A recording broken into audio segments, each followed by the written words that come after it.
आप सभी श्री हरि विष्णु भक्तों को नमस्कार। स्वागत है अनुकरणीय सनातन पर। आज मैं आपको कार्तिक मास व्रत कथा के महात्म्य का चौथा अध्याय सुनाने जा रही हूँ। आइए श्रवण करते हैं पावन कथा। सभी बोलें श्री हरि विष्णु भगवान की जय। देवी माँ लक्ष्मी जी की जय। श्रीमन्नारायण नारायण हरि हरि भजमन नारायण नारायण हरि हरि। कार्तिक मास व्रत कथा के चौथे अध्याय में भगवान ऋषि सूत जी नारद जी को आगे बताते हैं कि भगवान मछली के समान रूप धारण कर विंध्यावासी कश्यप ऋषि की अंजलि में आ पहुंचे। मछली ना तो कमंडल और ना ही तालाब में समा रही थी। अत्यंत मनोहारी और सुंदर वर्णन है इस कथा का। आइए श्रवण करते हैं। नारद जी बोले, ऐसा कहकर श्रीहरि विष्णु भगवान मछली के समान रूप धारण कर विंध्यावासी कश्यप ऋषि की अंजलि में आ पहुंचे। कश्यप ऋषि ने दया करके उन्हें अपने कमंडल में रख लिया।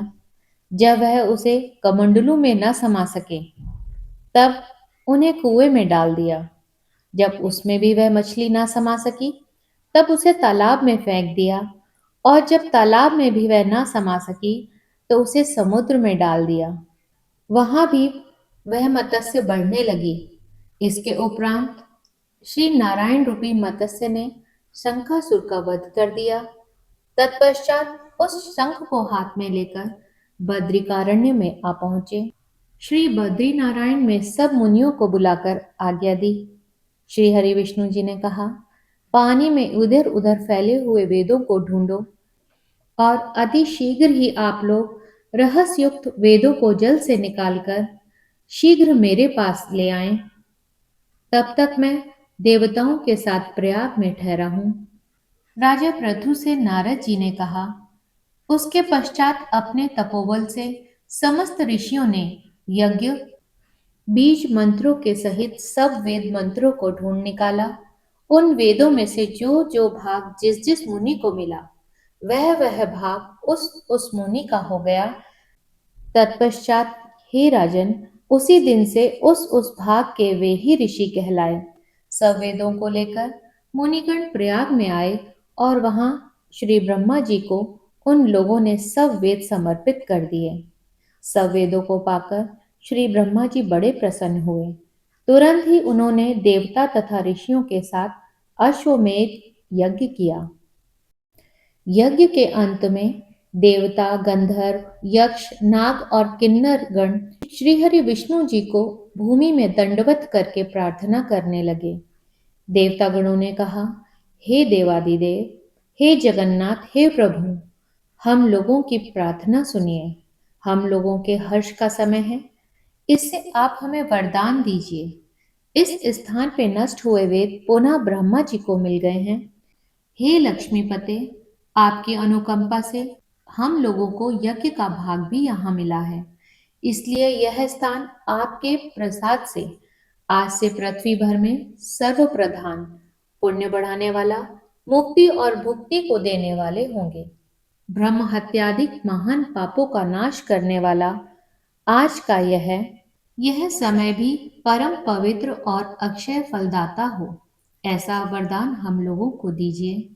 भगवान श्री हरि विष्णु जी ने कहा, आप लोगों ने जो कुछ कहा वही हमारा भी ध्येय है।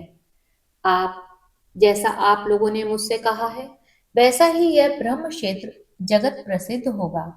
सूर्यवंश में उत्पन्न राजा भगीरथ गंगा जी को यहाँ लाएंगे और श्री गंगा जी का सूर्यपुत्री यमुना जी के साथ यहाँ पर संगम होगा। आप लोगों तथा समस्त ब्रह्मादिक देवताओं के साथ मैं भी यहीं पर रहूंगा और यह स्थल तीर्थराज के नाम से प्रसिद्ध होगा।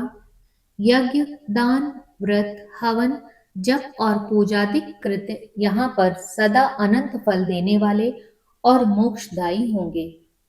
7 जन्मों के लिए हुए ब्रह्म हत्या आदि महापाप भी इस तीर्थराज के दर्शन मात्र से उसी समय नष्ट हो जाएंगे। जो बुद्धिमान मनुष्य मेरे सन्निकट शरीर त्याग करेंगे, वे मेरे ही शरीर में मिल जाएंगे, फिर उनका पुनर्जन्म नहीं होगा। जो प्राणी यहाँ अपने पितरों के उद्देश्य से श्राद्ध करेंगे, उनके पितृ साक्षात मेरे समान रूप वाले हो जाएंगे। यह समय भी समस्त प्राणियों को महापुण्य देने वाला होगा।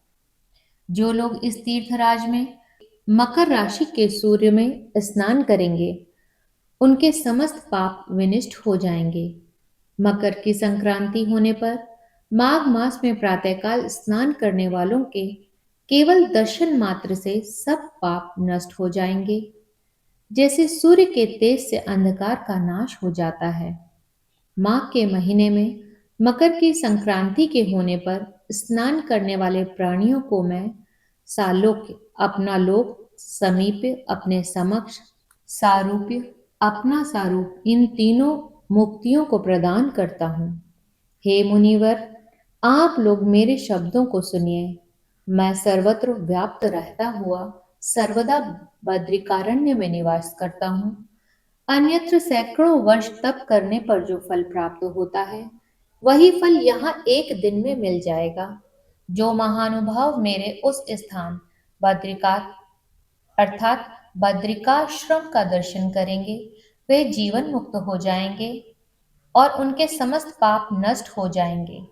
श्री सूत जी बोले, इस तरह श्री हरि विष्णु भगवान उन सब देवताओं से कहकर ब्रह्मा जी के साथ अंतर ध्यान हो गए और इंद्र आदि देवता अपने अंश को वहीं छोड़कर अंतर ध्यान हो गए। जो कोई प्राणी इसे शुद्ध मन से सुनेंगे अथवा सुनावेंगे, वे तीर्थराज प्रयाग और बद्रिकारण्य जाने के समान फल को प्राप्त करेंगे। सभी बोले श्री हरि विष्णु भगवान की जय। श्रीमन नारायण नारायण हरि हरि, भजमन नारायण नारायण हरि हरि। कार्तिक मास महात्म्य की कथा का चौथा अध्याय संपूर्ण हुआ। कल प्रातः आप सभी 5वें अध्याय का श्रवण करेंगे। आप सभी का इस कथा को सुनने के लिए धन्यवाद।